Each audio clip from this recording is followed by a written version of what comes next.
Greetings, my dear viewer. You're on the channel The Price of Cheating. The channel is for those who appreciate traditional family values and condemn adultery. So be sure to subscribe to the channel. Let's get started. The romantic comedy that my wife Lily and I had just finished watching finally ended, and it felt like an eternity had passed. I had drunk more beer than I probably should have, but when I collapsed next to her, she didn't seem to mind. Still, I couldn't quite figure out what she thought about the film. "I just don't understand, Alexander. How could the husband be so unforgiving, refusing to pardon his wife over such a trivial matter?" she asked, her face full of confusion. "Are you joking?" I snapped, my voice sharper than I intended.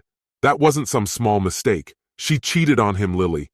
Any wife who does that deserves consequences. It's completely unacceptable, no matter how you look at it. It's cruel and heartless." Lily sighed heavily. "A man who truly loves his wife would be more forgiving. Just because she made a mistake doesn't mean she doesn't care about him. It just means her feelings weren't strong enough. A wife who cheats shows that she doesn't respect her husband and doesn't care about the humiliation she's caused him, even if it's not visible on the surface. He will always feel less important in her eyes." "And what if she didn't mean for it to come across that way?" I countered. "Her intentions don't change anything, Lily. What matters is that she broke the trust, and there should be consequences for that." "That's ridiculous, Alexander. I can't believe you're stuck in such outdated views." "There's nothing outdated about expecting loyalty," I replied sharply. "Infidelity can't be justified. If the wife confesses before the husband finds out, maybe they can work through it. But if he catches her lying and she denies it, she deserves all his anger. Most husbands don't even realize what's happening until it's too late." "We're going in circles," she said, clearly irritated. "I'm going to bed." She got up and left, leaving me alone with my thoughts. Earlier that day, we had spent several hours wandering through supermarkets and sales. I hadn't minded tagging along with her. There was always something to catch my eye while Lily searched for her favorite old rusty ironing board holders. The more worn out they were, the more she liked them. We were both saving every penny, trying to make our dream come true, to buy our first house. Of course, it had to have a big kitchen where she could display her growing collection of holders. We had been married for 10 years, though we had dated even longer. She's short, slightly plump, and I often joked about her perfect hips for childbirth. We had grand plans to start a family as soon as we settled into our new home. All we had left to do was save up enough for the down payment. But now, that conversation wouldn't leave my mind. Lily had oddly defended infidelity during our talk. It was a subject we had never discussed before, and to be honest, it had never crossed my mind. But now the thought was stuck in my head. Most of the guys I work with keep their wives under control. And me? I'd always trusted Lily completely. I never doubted her loyalty. I had never cheated on her, and I couldn't imagine that she would cheat on me. But something about that conversation left me uneasy. It wouldn't hurt to dig a little deeper, I thought. Not that I really expected to find anything, but curiosity got the better of me.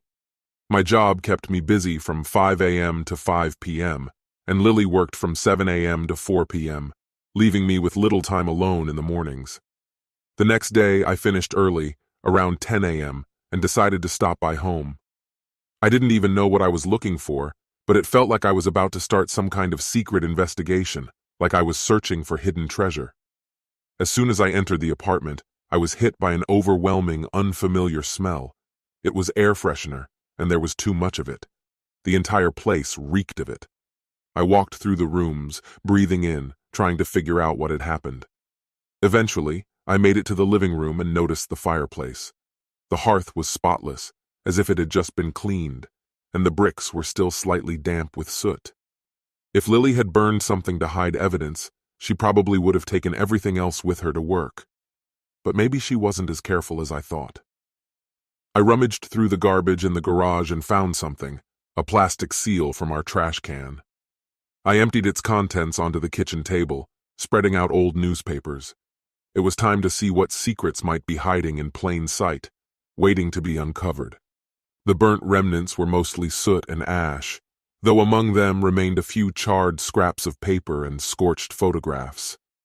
I wish I could say I found something meaningful in the wreckage, but I didn't. What I knew for sure was that she had deliberately destroyed these things so I wouldn't discover what they contained. The only conclusion I could draw was that she had something she wanted to hide. And after our conversation the previous evening, a growing sense of unease began to take root inside me. Lily had been the center of my life for as long as I could remember, and we had planned so much for the future. But now it seemed I had missed the signs, the subtle hints that had been right in front of me all along. There were parts of her life she had never shared with me. Suddenly, I realized I knew almost nothing about her work or the people she spent her days with. It had never even occurred to me to ask. But now she had my full attention. On my way to work, I stopped by an electronics store and bought 3 voice-activated digital recorders, along with extra batteries. When I contacted the phone company, they had no trouble providing me with call logs for both of our phones for the past 4 months. I told them it was for a tax audit, and since the request involved both numbers, it raised no suspicions. After reviewing my own calls, I destroyed the logs at the office, not wanting to leave any traces. It was the first time in our entire marriage that I allowed myself to think poorly of Lily.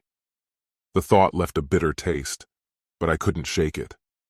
That day, I came home a few hours earlier than she did, which gave me plenty of time to carefully hide the recorders. I placed one in the living room, another in our bedroom, and the third in the kitchen, making sure it wouldn't pick up the constant hum of the refrigerator. The next morning, I activated the recorders before leaving for work. By the time Lily got home that evening, dinner was already on the table. "Hey, honey, I made chili for dinner. I hope that's okay," I said, trying to keep things casual. "Sounds good," she replied. "Just hope it's not too spicy." Halfway through dinner, a thought struck me. "By the way," I began, "when I got home earlier, there was this strange smell in the house, kind of a mix of flowers and burnt plastic. What did you burn in the fireplace this morning?" She tensed, realizing she'd been caught off guard. Trying to brush it off, she said, "Nothing important, just some old papers and stuff from school." But I didn't believe her. "Why did you burn them?" I asked. "You could have just thrown them in the trash or shredded them. You cleaned the fireplace so thoroughly, like you didn't want anyone to notice." Her irritation became obvious. "Why are you making such a big deal out of this?" she snapped. "It was just old papers. Why are you being so paranoid?" I looked at her, keeping my voice calm. "They didn't look like school papers, Lily. More like letters and photographs. What did you really burn?" Then she lost it. "Are you serious? You went through the ashes just to accuse me of something, really?" she yelled, her anger boiling over. "Forget about it. You're doing the dishes tonight. I'm going to take a shower and go to bed. You can sleep on the couch." Lily had never spoken to me like that before. But then again, I had never questioned her like this before either. As soon as I heard the water running in the shower, I seized the moment to grab her phone and quickly recorded all the numbers from her speed dial, recent calls, and saved messages. I transferred her contact list to a file on my computer in just a few minutes. Sleeping on the couch didn't bother me, but the smell of lilacs mixed with burnt debris made it hard to breathe. The next day, I took a sick day. I left the house as usual, making sure to turn on all the recorders before I left. But instead of going to work, I spent the day at a cafe, just waiting. When I returned home around 8 p.m., I immediately sat down to listen to the recordings. Lily had made one phone call. "Things are getting a little difficult at home," she said. "No, it's not serious. He suspects, but he doesn't know what's really going on. He's becoming a real problem. I think I can manage. Friday seems like a doable deadline, most likely. See you then." I still didn't know who was on the other end of the line, but I suspected I wouldn't stay in the dark for long. What exactly was supposed to happen on Friday? That question lingered as I spent the morning at the library, going through her call logs. I could have done this at home, but the telephone directories available here were far more reliable and faster than anything I could find online. Of course, they were useless for tracking mobile numbers. I managed to rule out most of the numbers by matching them with known contacts or entries in her address book. But one number stood out. It was linked to a contact labeled MT. Not only was this number saved in her phone book, but it was also on her speed dial list. A second entry with the same initials pointed to a landline, Michael Taylor's number. I knew him, Lily worked with him, and we had met a few times. The last time was at a corporate event about 2 weeks ago. I recalled how Michael and Lily had spent most of that evening together, practically glued to one another. That memory made me uneasy, especially since Michael was there with his wife, a petite brunette who, like me, didn't seem to be enjoying the evening much. I began piecing together a timeline, noting every instance Lily called Michael over the past 4 months, as well as the times he called her. Oddly, there were no text messages from him. This morning, I was almost certain it was his number Lily had dialed. Despite the growing number of calls, I hesitated to jump to conclusions. After making copies of the call logs, I decided to head straight to Michael Taylor's house. I had nothing to lose, so I knocked on his door. "Alexander Singh, right? What brings you here?" "Good afternoon," I replied. "I was hoping we could talk." "Please come in," she said, clearly surprised by my sudden appearance. "This is unexpected. I feel like I'm at a disadvantage." She introduced herself as Isabella, Michael's wife, and extended her hand to me. I shook it, though my thoughts were elsewhere. And then, without warning, she struck me with her words. "Alexander, I think it's time we talked about the affair between your wife and my husband." Her words hit me like a bolt from the blue. I hadn't expected this turn of events. She clearly understood the situation better than I did. "I'm filing for divorce and plan to name Lily in the documents. I have enough evidence and I think we could help each other." "Isabella, I'm not here to complicate your life. I only found out about this yesterday and I have almost nothing, just the call logs." "Show me," she said more firmly than I expected. I handed her a copy of the records. She flipped through the pages with the precision of a seasoned detective, making notes and comparing them with the documents she had. The corners of her mouth twitched occasionally, as if she found something absurd in the situation. The deeper she delved into the details, the more animated she became. Finally, I interrupted her. "Do you have anything you could share?" "Of course," she replied, sliding a few documents over to me. "Here's everything I've uncovered over the past few weeks." In front of me lay 3 motel receipts, each carefully marked with a date, time, and location. All were from different motels, and the payments had been made in cash. "This fool doesn't even realize I check his pockets every night after he falls asleep. I take the receipts and he's none the wiser. In his world, I'm practically invisible," she said bitterly, her anger barely contained. As she continued pouring out her feelings, her fury became more palpable, and I started to feel uneasy. Although her anger wasn't directed at me, the intensity of her emotions was overwhelming. The veins in her neck pulsed like those of a bodybuilder lifting weights, and I wasn't sure I'd ever seen anyone, especially a woman, so consumed by rage. Still, despite her fury, she remained focused. She made copies of the receipts and handed them to me. "I hope this helps you," she said, though the fire in her eyes remained unquenched. "I have more evidence if you want to see it," she said in an icy tone. "Wait here. I have something that will definitely interest you." She stepped out for a moment, returning with a clear plastic bag in hand. Inside, I saw women's underwear.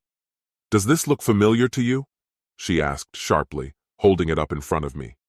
My eyes fell on the dull green bikini bottoms, which I immediately recognized from my wife's collection. "I found these in Michael's coat pocket after the last office party," she continued, her voice full of bitterness. "He searched the entire house trying to find them. He's been looking everywhere, in the closets, the car, but never once mentioned it to me. May I borrow them for a little while?" I asked, trying to keep my voice calm. "Sure, as long as you promise to return them," she responded coldly. "Deal." The next hour passed in a whirlwind of anger and accusations from Isabella Taylor. She was relentless, speaking non-stop as if caught in a furious outburst. Several times I tried to escape the conversation, but something kept pulling me back in, making me engage again and again. Finally, when she said she needed to rest, I took the opportunity to leave. As I gathered my things, I heard her mention that Michael hated using contraception and outright refused to use it. Later that evening, when Lily came home, dinner was ready. My stomach had been growling for hours, as I had skipped lunch. But Lily acted as if nothing in the world bothered her, just as calm and composed as ever, as though she was untouchable. And then everything clicked, why I hadn't suspected anything before. After dinner, I cleared the dishes and served her a couple of slices of lime pie, her favorite, along with freshly brewed coffee. The house was completely silent. "Lily, can I ask you a question without you getting upset?" I asked cautiously, breaking the silence. "Of course. Is it about the problem with the fireplace?" she replied calmly. "No, it's something else," I said, pulling out the gray-green bra that matched the panties I had seen earlier. "Where are the panties that go with this bra?" She barely glanced at it. "Probably in my drawer. Why are you rummaging through my underwear? What's going on? You're acting strange." "Can you bring them?" I asked, trying to keep my tone neutral, knowing she wouldn't be able to. Lily didn't look me in the eye, instead staring at her pie plate. I could see the tension building in her face, her expression hardening. Finally, she responded, "Actually, now that I think about it, I threw them out last week. The elastic was stretched, and I didn't see any point in keeping them." I leaned toward her slightly. "But Lily, you just bought them a few weeks ago. How could they wear out so quickly?" Her face grew even harder. Her lips quivered, and her fists clenched in frustration. It reminded me of the same tense moment I had just experienced with Isabella. "All right, genius," she snapped, her anger boiling over. "What do you think happened to my underwear?" "Last week before the office party I saw you put them on," I began. "You were wearing this bra and those same panties. I remember how great you looked. But when we got home that night, you went to the bathroom and I noticed the panties were gone. So, tell me, where did they disappear to between the time we left the house and came back?" Her face turned to stone. "You're mistaken. I was wearing them when we got home. You just didn't notice." "All right," I sighed. "Then maybe you can explain how they ended up in Michael Taylor's coat pocket." I pulled out the bag, giving her time to process what I was saying. Her eyes widened, a look of shock flashing across her face. "Where did you get this?" "From his wife, Isabella," I replied calmly. "Why? Does that surprise you?" "You bastard!" she hissed, her rage boiling over. "Mind your own business. There's nothing between me and Michael. I have no idea how my panties ended up with his wife." "Is there anything else you want to say?" I asked, keeping my composure. She glared at me viciously, her hands shaking with fury. "What do you want from me?"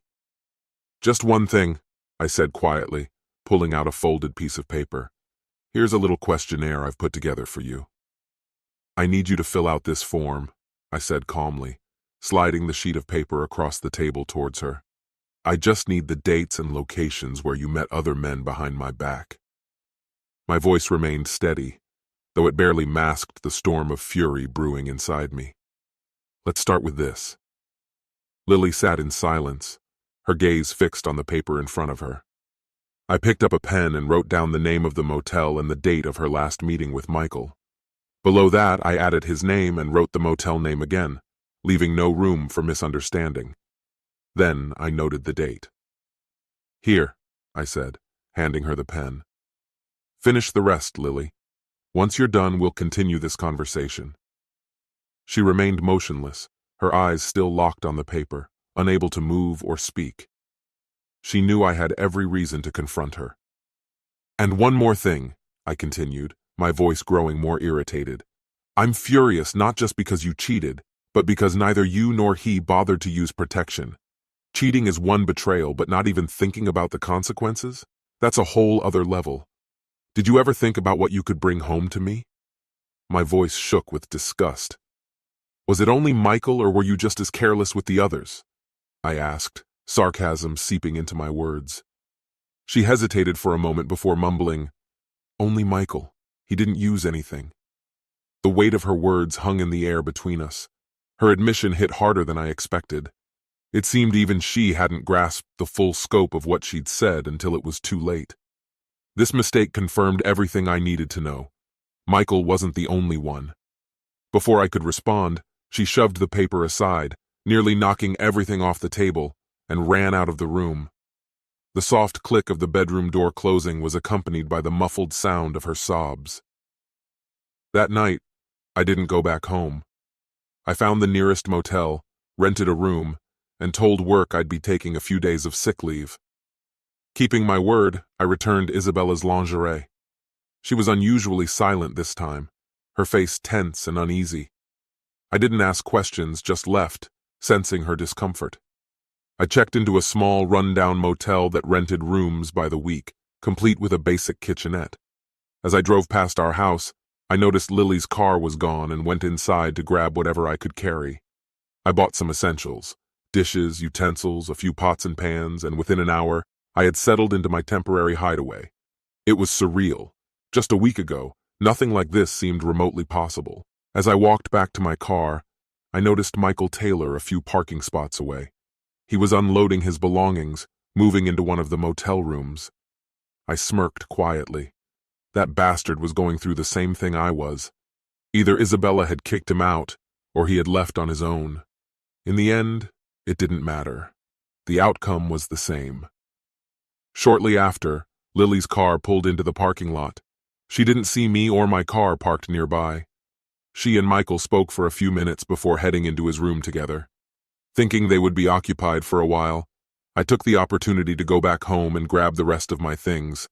I packed my car to the brim. My computer, camera equipment, portable TV, CD collection, and even the George Foreman grill, everything I could fit.